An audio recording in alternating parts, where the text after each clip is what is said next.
नमस्कार दोस्तों, मेरा नाम है अभिषेक चौहान और आप सुन रहे हैं अफवाह। मैंने लिखा था कुछ ऐसा कि कभी सोचा है एक जेल में कैद इंसान जो अपनी सज़ा काट रहा है, उसके जहन में किस प्रकार के ख्याल आते होंगे।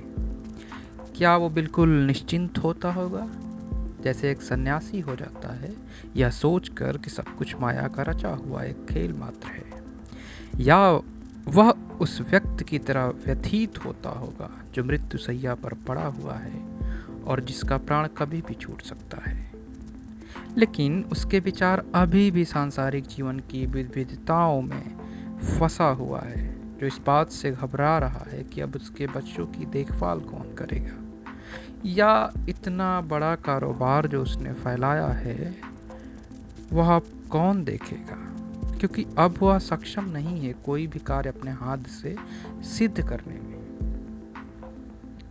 कुछ इस प्रकार के असमंजस में फंसा होता है एक अभ्यर्थी जो तैयारी कर रहा है किसी प्रतियोगी परीक्षा का, चाहे वो सरकारी नौकरी के लिए हो या किसी सरकारी विश्वविद्यालय में एडमिशन के लिए हो। उसके जीवन में विभिन्न प्रकार की चुनौतियां हमेशा अपना मुंह खोले सामने होती हैं।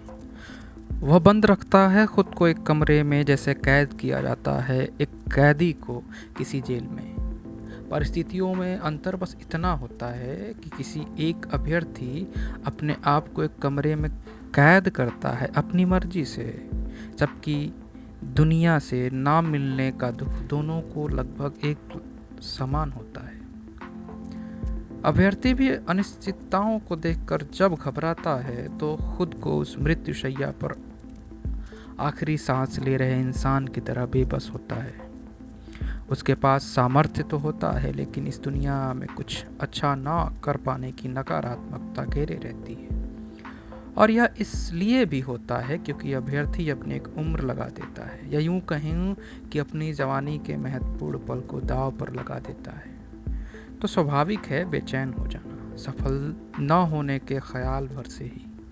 साथ साथ इस बात का अफसोस चलता है कि जीवन को ढंग से देख नहीं पाए इस तैयारी के चक्कर में, और अब ये भी नहीं हो है अपने हाथ में। इस प्रकार की परिस्थिति धीरे धीरे मानसिक तनाव का कारण बनने लगती है, जिसका निवारण हो पाता है अगर अभ्यर्थी के पास एक अच्छा दोस्त हो।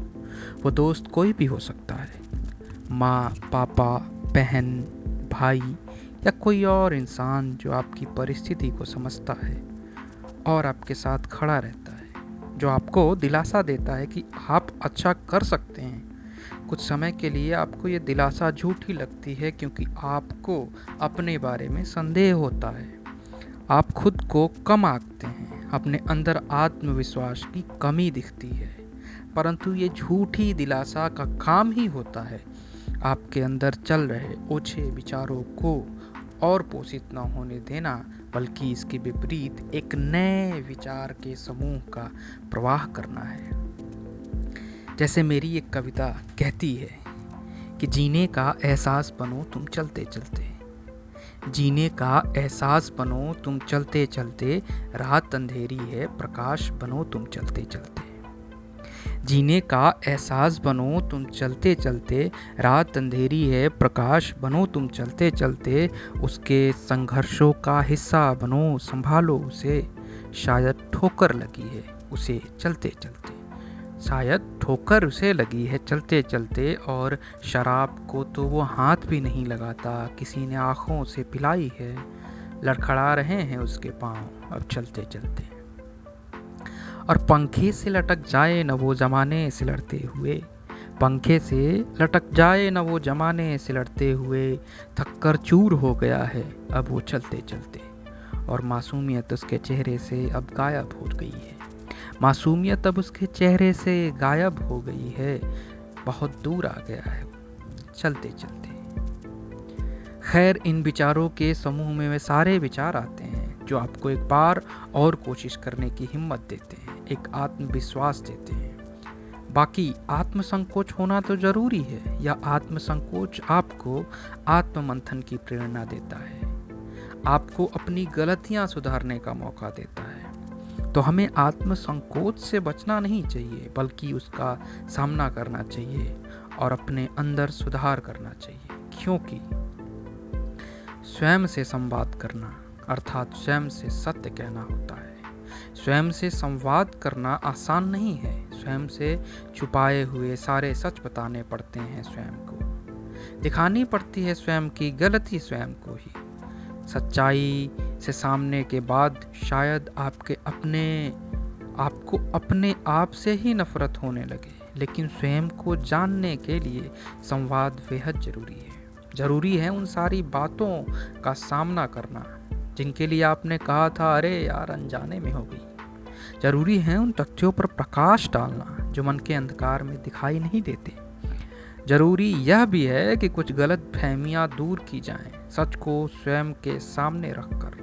यह बेहद ज़रूरी है कि अगर हमें अपने आप से मिलना है तो हम संवाद करें स्वयं से, फिर चाहे ये संवाद रात के एकांत अंधेरे में हो या फिर दिन की चमचमाती भीड़ में। तो खैर, मुझे ठीक रूप से पता नहीं कि एक कैदी के जहन में क्या चलता है, लेकिन एक बात ठीक रूप से तय है कि वह समय उसे आत्म साक्षात्कार का मौका देती है और कैदी हमेशा सकारात्मक सोच के साथ सज़ा के दिनों को पूरा कर जिंदगी में आगे बढ़ना चाहता है। क्योंकि यदि जीवन में सकारात्मकता की कमी होती है तो इंसान जीना छोड़ देता है। तो अभ्यर्थियों से मेरी यही गुजारिश है कि ज़िंदगी में सकारात्मकता बनाए रखें, क्योंकि क्यों डरे, ज़िंदगी में क्या होगा, कुछ ना होगा तो तजुर्बा होगा। शुक्रिया। मेरा नाम है अभिषेक चौहान और आप सुन रहे थे अफवाह।